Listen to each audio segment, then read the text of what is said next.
안녕하세요. 저는 50대의 평범한 여자입니다. 저는 꽃을 다루는 일을 하고 있는 플로리스트입니다. 이 분야에서 배우기도 일찍 배웠고, 남의 집 가게에서 알바하며 내 돈 마련에 내 가게 차린 게 벌써 30년이 되어 가네요. 일이 그닥 바빴던 것은 아닙니다.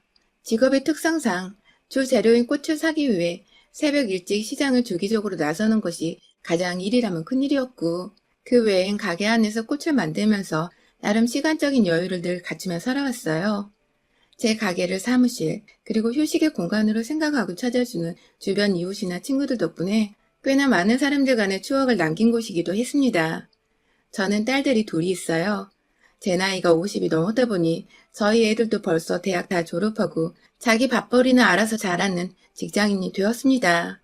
아이들이 어릴 적에는 엄마의 손길이 많이 필요로 하기 때문에 제가 육아에 부담하는 비중을 쏟으며 살았는데요. 제 꽃집이 있다 보니 이 가게는 저의 일터이자 아이들을 코앞에 두고서 지켜볼 수 있는 저만의 작은 키즈 카페 혹은 집이 되었었어요. 학교 끝나면 엄마 하며 가게 문을 열고 들어오던 딸아이들이 나이를 조금씩 먹어가면서도 엄마의 꽃집을 어릴 적 흙놀이하며 놀았던 놀이터 마냥 좋아라 했고, 그렇게 찾아와 제가 꽃 만지는 모습을 보며 호기심 가득한 눈으로 쳐다보던 아이들의 얼굴이 사랑스럽기도 했어요. 손님이 막 바글바글한 그런 매장은 아니었기에 일하다 가끔 아이들 숙제도 봐주고 놀아주기도 하고, 그러면 아이들은 너무나 좋아라 했어요. 엄마가 일도 하고 자기도 갈 시간을 보내주기도 하니 제가 세상에서 가장 친절한 엄마라며 학교에서 받아오는 칭찬 스티커를 그렇게 제 팔뚝에다가 붙여대곤 했었어요. 딸들이 뛰어노는 화목해 보이는 꽃집이라며 동네에 좋게 소문도 나서 동네 주민들만큼은 제 고객으로 꽉 잡고 살 수 있었죠. 이렇게 좋은 줄 모르고 시작했던 꽃집은 사실 제 젊은 날의 결실이기도 했어요. 돈이 없어 대학을 갈 수 없었고 어디 취업이라도 해보려고 막 여기저기 일자리를 알아보다가 우연히 잡게 된 첫일이 바로 꽃집 일이었습니다. 꽃을 어떻게 만지는 줄 하나도 몰랐던 저는 그냥 손님들 오면 인사하고 상담하며 가게를 맡는 업무를 시켜주신 사장님의 말만 따라 정말 열심히 가게만 지켰어요. 그러다 보니 손님 상대하는 법도 제법 배웠고, 비록 알바의 개념이었지만 투잡으로 밤에는 주방 알바도 하며 열심히 돈을 모았죠. 오랫동안 근무를 하다 보니 좋은 사장님 덕에 플로리스트 교육과정도 공짜로 배워봤고, 그러다가 태어나 처음으로 꿈이란 걸 가지며 플로리스트 자격증도 획득하게 되었습니다. 얼떨결에 일하며 돈을 벌고 직업을 얻고 더 잘 살아가자는 꿈과 희망을 키워보게 된 것이었죠. 그렇게 일찍부터 차근하게 그리고 꾸준히 일해서 제 돈으로 제가 벌어서 지은 제 가게였어요. 첫 가게인데 운 좋게 좋은 건물주 만나고 좋은 손님들 만나서 이 자리에 아주 뿌리를 박은 채 일을 하게 되었죠. 그렇게 나름 웃음이 끊이질 않으며 제 일과 육아에 최선을 다하며 살았는데, 그런 제게도 먹구름 가득한 근심을 주며 제 속을 뒤집곤 하던 것이 있더군요. 바로 저희 애들 아빠였어요. 사람은 참 괜찮은 사람이었습니다. 자주는 절대 아니었지만 어쩌다 제 가게에 찾아오는 날에는 매장 주변거리까지 쓸어주며 청결하게 가꿔주려 도와주던 사람이었고, 딸들이 아빠를 잘 따르는 모습이 보이니 동네 사람들에게도 살갑고 다정한 아빠로 비춰졌죠. 밖에선 애들한테 늘 잘하고 두 손에 꼭 끼고 다니니 그 당시에 없던 딸바보란 말들이 먼저 남편에게 쓰여졌을 정도였답니다. 하지만 이런 사람이 제 앞에서만큼은, 그리고 집에서만큼은 늘 달라졌어요. 남편은 타 지역 동네 구청에서 일하는 공무원이고 앉아서 일하는 사무직이다 보니 딱히 체력이 필요로 하는 직업은 아니었습니다. 그럼에도 사무직도 정신적인 스트레스를 받을 일이 있을 수 있고 또 주민들 민원 등 머리 쓸 일이 많을 테니 전 단 한 번도 남편의 직업과 일을 무시한 적도 쉽다고 여겨본 적도 없었어요. 하지만 남편은 제가 그런 마음을 내심 품고 있지 않을까 하는 오해를 은연중에 드러내곤 했습니다. 사실 제가 가게를 차리던 당시엔 이미 남편과 결혼을 한 상태였거든요. 첫째 아이를 가지기 딱 직전이었던 것 같아요. 결혼을 했다고 해서 남편의 도움을 받은 것도 아니었고, 오로지 제 발품을 팔아 가게를 알아보고 돈을 지불해 인테리어까지 다 마친 제 손으로 거쳐간 가게였습니다. 옆에서 남편은 단지 콧방귀 좀 꼈던 것 같아요. 와이프가 꽃집 한다는 소리를 꺼내기 좋아했던 남편은 그저 남들 눈에 저희 부부가 어떻게 비춰지는 것에만 흥미가 있었을 뿐, 정작 제겐 여자가 꽃 팔아서 얼마나 벌어 남기겠냐며 장사를 시작하기 전부터 힘 빠지는 소리를 해댔어요. 뭐 다행히 제가 이런 실없는 소리를 듣고 상처부터 받는 성격이 아니었던지라 좋게 좋게 무시하고 넘어갈 수 있었고요. 그런데 장사를 시작하고 한 1년 정도는 정말 사람이 좀 뜸했지만 제가 요즘 애들이 하는 페이스북이나 카카오 스토리도 없던 그 당시에 전단지 돌리고 혼자 꽃꽂이 강의 거리들을 발품 팔아 찾아다니면서 일거리를 억지로 만들고 차츰 얻어오다 보니 남편보다는 더 벌게 되더라고요. 아무래도 그 시절 공무원 월급보다야 비록 꽃 파는 일이라도 사업에서 키워가던 제가 더 여유롭게 벌어올 수 있었던 거죠. 그러자 남편은 저 때문에 기가 죽겠다는 죽는 소리를 자주 꺼내기 시작했어요. 저 하나로 인해 돈 벌 기분이 안 난다고. 남자가 기껏 밖에서 열심히 일을 해와도 꽃이나 파는 여자보다 못 번다는 사실을 누가 받아들이겠냐며 술을 마셨다 하면 집 앞에서 제 욕을 하느라 현관 문턱을 넘지 못했어요. 남들은 와이프가 돈을 잘 벌어오면 그렇게 예뻐 죽겠다고 하던데 우리 집은 왜 사랑하는 사람을 두고서 이리도 얄팍한 자존심부터 내세우고 있는지 이해하기 사뭇 힘들었습니다. 자연스레 아이를 임신했는데도 남편은 겉으로만 돌았고 큰 딸아이는 태어나서도 한참을 아빠에게 관심도 받지 못한 찬밥 신세가 되었어요. 아이에 대한 남편의 무관심이 어느 순간 다 저 때문인 것 같더군요. 제가 일을 해서 남편의 자존심이 긁혔고 그 때문에 내 새끼가 아버지로부터 외면을 받는 게 아닌가 싶어 오만 가지 죄책감에 사로잡히기도 했었습니다. 그러다 남편이 조금은 나아지는 사건이 발생했어요. 철밥통이라는 그 공무원 남편이 일하다가 정말 거의 잘릴 뻔한 적이 있었거든요. 구청 안에서 일하다가 주민과 무슨 큰 문제가 있었던 건지 민원신고를 대량으로 받는 바람에 상사한테 불려가 사유서를 썼고 천만다행히게도 잘리진 않고 몇 개월 간복만 되는 정도로 일이 마무리되었어요. 나중에 남편이 털어놓은 말이긴 한데 당시 남편으로서는 그 일이 청천벽력같이 느껴졌었다고 해요. 당연히 죽을 때까지 자신을 먹고 살릴 일이라 여겼는데 어느 순간 성질을 제어하지 못하고 민원에 반박했다 일이 커진 바람에 간부까지 되었다며 앞으로는 진짜 죽은 듯이 조용히 살아야겠다고 하더라고요. 그제서야 감봉된 가장이 뒤에서 꾸준히 돈을 잘 벌어오는 저의 중요성, 아니 필요성을 느꼈는지 남편은 제가 일을 하는 것에 대해 무척이나 떠받들어 주기 시작했고 그 덕에 남편도 이제 정신을 차린 것 같아 전 아이를 키우며 일에 더 몰두를 잘 할 수 있었어요. 진작에 좀 이럴 것이지. 왜 그리 삐딱하게 와이프를 바라보며 지내는가 싶어서 남편과 잘 지내는 동안 하소연도 많이 했고 울기도 많이 울었습니다. 남편은 뒤늦게야 자신의 행동들에 부끄러움을 느끼고는 제 앞에서 다신 배우자를 무시하거나 마음 다치게 하지 않겠다고 참여하는 모습을 보였어요. 딸아이도 잘 보살펴 주었고 뒤늦게야 사랑을 쏟아부어 줄 수도 있게 되었어요. 처음이 서툴 뿐이었지. 한번 딸아이에게 사랑을 베푸자 점점 이 사람은 대담해져 어디서든 딸아이가 없으면 안 될 정도로 마음이 홀라당 아이에게 빠져 있었죠. 뭔가 남편의 성격이 유해지고 절 인정해주니 부부 사이가 좋을 수밖에 없었고 자연스레 가정의 화목이 깃들며 아이의 웃음소리도 커져갔어요. 그 사이 둘째 딸아이도 태어났고 우리 네 사람은 그렇게 온전히 가족의 완전체 형태를 갖춘 채 앞으로 잘 살림만 남았다 여겼죠.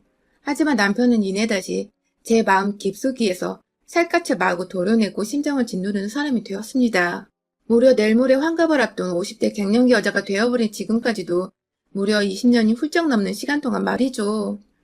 시작은 바로 외도였습니다. 둘째 딸이 4살 되던 해 남편에게 여자가 생겨버린 것이었죠. 그간 하도 공무원 월급이 짜다고 죽는 소리를 하면서도 안 잘린 게 어디냐며 마지못해 출근하던 남편이 가여워 기라도 살려보겠다고 제 신용카드 한 장을 건네줬었어요. 어디 밖에서 직원들한테 커피 한 잔 정도는 부담 없이 사주라는 마음에서였죠. 하지만 그 카드가 전혀 엉뚱한 곳에서 쓰이고 있었더라고요. 집안의 각종 공과금 신청이나 결제 문제부터 시작해서 일반 카드 말고는 은행 가서 신용카드 한 장을 제대로 발급받아 본 적이 없던 남편은 집으로 우편을 통해서 카드 공지서가 날라오는 것조차 몰랐나 보더라고요. 아니면 그걸 신경 쓸 여력이 없을 만큼 그 여자한테 빠졌던 것일지도요. 카드 고지서에 뭔 숙박업소 이름들이 그리 많던지 무슨 호텔, 무슨 캐슬, 무슨 민박 등등 아주 숙소를 종류별대로 들락날락거리며 전국 팔도를 누볐더라고요. 공무원 동료들끼리 간단한 야외를 가고 무슨 단합회를 한다고 짐 싸서 주말마다 나갔던 것이 모두 저를 새까맣게 속인 채 여자를 만나기 위해서였던 거였어요. 당장 카드부터 정지를 시키고서 가만히 말 안 하고 기다렸어요. 그러자 그저 주말에 또다시 이번에 집을 나서더라고요. 요즘은 핑계를 대는 게 골프를 배우는 것이었는데 먼 골프장에 가서 필드를 돌아다닐 거라 하루 지나서야 집에 돌아올 수 있다나 뭐라나. 그렇게 딸들을 가진 아빠란 놈은 뻔뻔히 집을 나섰고 그날 3시간도 채 되지 않아서 집으로 불이 났게 전화가 걸려왔습니다. 카드가 안 먹힌다고 앞뒤 상황 보지도 않고 모텔 카운터 앞에서 무턱대고 전화를 한 거죠. 그 바람에 제가 어디서 결제를 하려고 했냐고 물었더니 어버버버 하며 급하게 나중에 통화하자고 전화를 끊던 그 사람. 뭐 이런 무식하고 대책 없는 뽀대 안 나는 남자와 결혼했나 싶어서 뒤늦게야 제 인생이 통째로 후회가 다 되었습니다. 마치 저 인간한테 도둑을 맞은 것 같았어요. 하지만 끝내 주말을 외박하고 집으로 돌아온 남편에게 아무런 티를 낼 수가 없었죠. 제게 너무나도 어리고 연약한 딸들이 있었으니까요. 제 아무리 저 혼자 먹이고 입히고 키울 수 있었다고는 하지만 아빠 없는 애들이란 소리를 듣게 하고 싶지 않았습니다. 앞으로 학교를 다녀야 할 시간들이 너무나 많이 남았는데 그 시절 내내 아빠 없어 위축당하고 기죽어 친구도 제대로 못 사귀며 살까 그게 두려워 제 결혼 생활은 과감히 포기를 해버린 것이에요. 그때부터 온전히 저희는 암묵적으로 남남 같은 부부가 되었어요. 남편은 제가 본인이 바람피는 사실을 모른다 생각하고 있었지만 카드를 정지시킨 것만으로 기분이 너무 나빴는지 절 모르는 척하며 삐져지내다가 일주일 정도 지나서야 슬금슬금 밥주라고 말을 걸더라고요. 물론 그 후에도 밥주란 말만 할 뿐 제게 이렇다 할 스킨십이나 애정 표현이 아무것도 없었습니다. 그건 저 역시 싫은 게 마찬가지였고요. 쇼윈도 부부로 살 이유가 없는 평범한 사람들인데도 불구하고 저는 아이들을 위해 남편이 필요했고 남편은 그저 집에 오면 밥 차려주고 그나마 돈이라도 벌고 있는 와이프에게 용돈이라도 구걸할 수 있었으니 필요에 의해 철저히 함께 살았던 것 같아요. 남편은 돈이 필요하면 가게에 찾아와 제 일을 도와주고 오다 가다 마주치는 이웃들께 우리 와이프 잘 부탁드려요 하면서 아양 아닌 아부를 떨어줬고 그 모습이 너무 가증스럽고 얄미웠지만 그런 저희 부부를 아무것도 모른 채 보기 좋다고 칭찬해 주시는 이웃분들의 말씀에 저도 따라 웃음을 지을 수밖에 없었습니다. 이 동네 이 가게 모두가 제 손님들이었는데 소문 한번 잘못 났다가 괜히 남아있는 제 전부인 가게까지 피해가 갈까봐 걱정이 되었거든요. 그 사이 아이들은 자라났고 아이들의 눈에는 저희 부부가 훤히 들여다 보였을 겁니다. 특히 저희 큰딸은 늘 제게 언제든 엄마가 원하면 홀로서기를 할 수 있도록 응원하겠다는 말을 학생 때부터 해주곤 했어요. 그 어느 말보다 제게 힘이 됐고 고마웠던 말이었죠. 그러다가 얼마 전 큰 딸아이가 결혼을 하게 되면서 이제 작은아이만 시집을 보내면 진짜로 이 지긋지긋한 결혼 생활을 끝내버려야겠다고 다짐을 하고 있던데 저희 남편이 저를 도발하기 시작했어요. 글쎄 최근 들어서 저희 남편을 보았다는 손님들이 많아진 것입니다. 저는 나가지도 않은 산책을 남편과 보기 좋았다면서 지나가는 말로 해주시는 어른들이나 밤에 남편을 보았다면서 이 근처로 우리 가족들이 이사를 온 건지 묻는 사람들도 있었어요. 모두 저희 가게로 오고 가는 손님들이거나 다른 주변 가게 사장님들의 지인분들이어서 제 귀로 금방 들어온 것이었죠. 순간 아찔하더군요. 혹시 이 인간이 그 사이 또 다른 여자를 만나고 있었던 건가 싶어서요. 저와 오랫동안 대면대면한 사람이 여자가 아예 없었을 거란 생각은 안 한 건 아니었지만 그래도 딸들이 이렇게 잘 커가고 있었고 또 얼마 전에 큰딸이 결혼한다고 부부가 함께 모여서 밥 먹는 자리도 많이 나가고 자주 붙어 있었기에 최소한 지금만큼은 이 사람이 온전히 자기 가족에 대한 생각으로 가득 차 있을 줄 알았어요. 적어도 저만큼은 말입니다. 그런데 들리는 말들이 그닥 개운하지 못한 것이 남편의 불륜을 또다시 생각하게 만들더군요. 그러다가 남편이 제 가게에 찾아왔습니다. 과거나 지금이나 달라진 거 없이 제게 돈을 달라며 이번에 친구들 만나는데 술값이 부족할 것 같다며 공무원이란 사람이 와이프한테 돈을 받아내고 가더라고요. 돈이 부족한 건 핑계였고 보다 값 나가는 것을 사려고 한 것이었죠. 그게 불륜녀의 선물이 될 수도 있었고요. 요즘은 장사가 잘 안 돼서 용돈을 못 주겠다고 하자 남편은 뭐 그런 경우가 다 있냐며 자기가 이제 은퇴를 하면 공무원 연금이 따박따박 나와서 함께 먹고 살 텐데 그때를 생각해서라도 나한테 미리미리 챙겨줘야 하는 거 아니냐며 아주 달린 입이라고 헛소리를 늘어놨어요.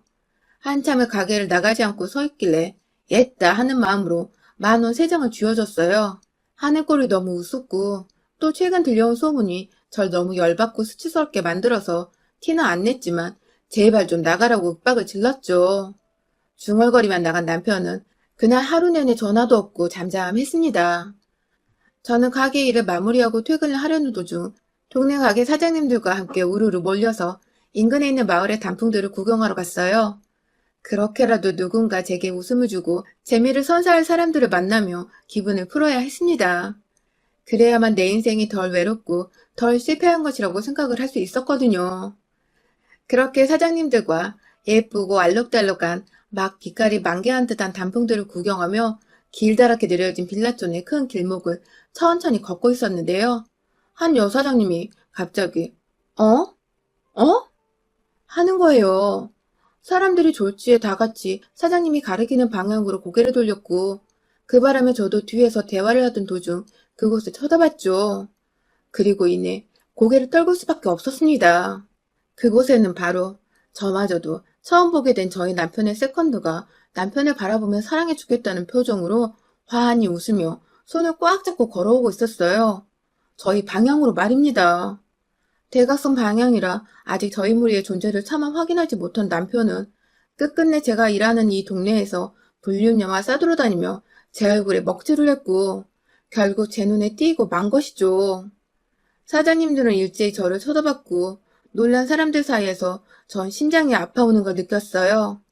얼마나 칼퇴근을 했으면 이 시간에 이 동네에 와서 불륜녀랑 단풍 구경을 하겠다고 겁도 없이 손을 잡고 와이프 구역을 싸댕기고 있는지 속에서 천불이 나는데 한 여사장님이 갑자기 저 새끼 죽여버려야 돼 하며 급 돌진을 했어요. 무슨 자동차가 급발진하는 것도 아닌데 부릉부릉 엑셀 밟는 소리까지 제 귀에 한층으로 들려오는 기분이었죠. 마구잡이로 대각선 방향에 제 남편에게 뛰쳐간 그 사장님은 저와 유독 가깝게 지내며 서로의 매장에서 믹스커피 한 잔 정도는 매일같이 나눠 먹는 사이였는데요. 사실 제가 남편과 그리 사이가 좋지 못한 것도 알고 계셨고 이 동네 살지 않는데 제 남편이 자꾸만 여기서 발각된다고 가장 처음에 제게 말해주기도 하셨었죠. 대충 상황이 파악되셨는지 옆에 있는 게 불륜녀지? 하며 다가가시니 주변에 있던 여사장님들이 일제히 분노하기 시작하셨죠. 그러니까 우리가 지금 불륜 현장을 먹고 간 거야? 하면서 일제히 또 첫 선두로 나선 사장님을 따라 우르르 몰려가신 사장님들. 아, 우리 언니들 결국 일내고야 말았습니다. 다짜고짜 뛰쳐가 남편에게 주먹부터 날리자 뒤늦게야 모두 자기 와이프랑 친하게 지내는 그 사장님들이란 것을 알아채고는 인원수에 놀라서 뒷걸음치던 남편. 그 와중에 일부 사장님들이 불륜녀한테 다가가 해코지를 하며 머리를 몇 대 치시는 바람에 조만간 진짜 큰일이 날 것 같았어요. 그때 불륜녀가 분위기 파악 못하고 말하더라고요. 당신 와이프가 이 무식한 여편네 중에서 누구야 도대체? 라고 말입니다. 본인 딴에는 기죽지 않으려고 센 척을 해본 것 같은데 죽으려고 아주 환장을 한 거였죠. 그 소리에 빠기친 우리 대한민국의 아줌마 사장님들, 그중엔 임대인과 임차인 싸움에서도 도 같은 공인중개사 언니도 있었고 어릴 적 꽤나 잘 놀았던 파마 잘 말아주는 언니도 있었고 또 애견샵하며 웬만한 견종이란 견종은 다 섭렵한 언니도 있었어요. 분야별로 각자 위치에서 최소 10년은 일한 언니들에게 무식한 여편네라니. 순간 좀비들이 우르르 몰려나오던 영화 부산행의 한 장면처럼 우리 언니들뿐만 아니라 빠기친 저까지 모두가 그 불륜녀에게 달려들었고 순식간에 동네 길가가 난장판이 되어버렸습니다. 옆에서 쫄아있던 남편은 불륜녀를 도와주기는커녕 혼자 저 멀리까지 주랭랑치며 도망갔다가 저희 일행 중에 있던 남자 사장님 손에 딱 붙잡혀서 돌아왔어요. 그런 남편을 보며 언니들이 몇 대 시원하게 치고 끝내라고 합의금은 우리가 모아서 주겠다고 해주셔서 돈은 저 혼자도 해결할 수 있다는 쿨한 대답과 함께 양손이 사장님들한테 붙잡혀 있는 남편을 향해 뾰족한 단화신의 발로 그 인간 거시기를 확 걷어차버렸습니다. 진짜 코끼리가 아이 낳다가 지르는 비명마냥 큰 소리를 지르며 남편을 주저앉았어요. 뒤에서 남자 사장님은 그걸 또 괜찮아진다며 비꼬으며 엉덩이를 토닥거려주고 계셨고요. 얻어맞아 코에서 코피 나는데 그 와중에 도망친 남편한테 어이가 털려서는 헛웃음을 짓고 있는 불륜녀는 남편의 아픔이 느껴졌는지 두 눈을 질끈 감았다가 이내 다시 눈을 떠 째려봤고 그런 불륜녀 앞에서 무조건 잘못했다고 와이프인 저에게 빌고 있던 남편은 내내 두 손으로 자기 거시기를 가린 채 더 때리지 말아달라고 쭈그려 앉아 있었답니다. 뭔가 상황이 너무 빨리 진정이 되었지만 찌질한 남편의 모습이 절 안정시키기는커녕 오히려 더 열이 받게 만들었어요. 막내딸 결혼이고 뭐고 도저히 이 자식과는 부부라는 타이틀을 함께 달고 살기가 죽도록 싫었습니다. 그래서 그날의 수많은 증인들을 뒤에 업고 저는 이혼 소송을 걸었답니다. 남편에게 위자료 소송을 걸고 그간 용돈을 준 것만 제가 생활의 보탬이 되었던 것까지 싹 다 수고를 쳐서 남편이 공무원으로 받아낼 연금을 나눠 갖게 할 재산분할 소송도 걸었어요. 차마 공무원이라 파면을 시키고 싶었지만 딸들을 생각해서 정말 망나니 아빠가 되는 것만큼은 마지막 배려로 참아줬습니다. 대신 전 받을 거 다 받고 가게 일은 열심히 하며 그 와중에 상간녀한테도 위자료 소송을 걸었고요. 글쎄 알고 보니 불륜녀가 최근 제가 사는 동네로 이사를 왔더라고요.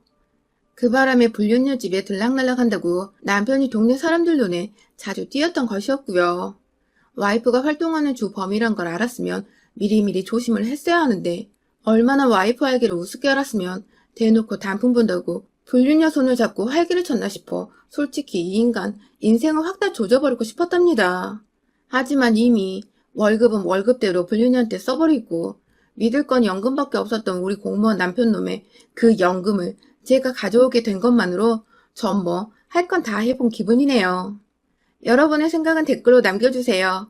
오늘도 시청해주셔서 정말 감사합니다.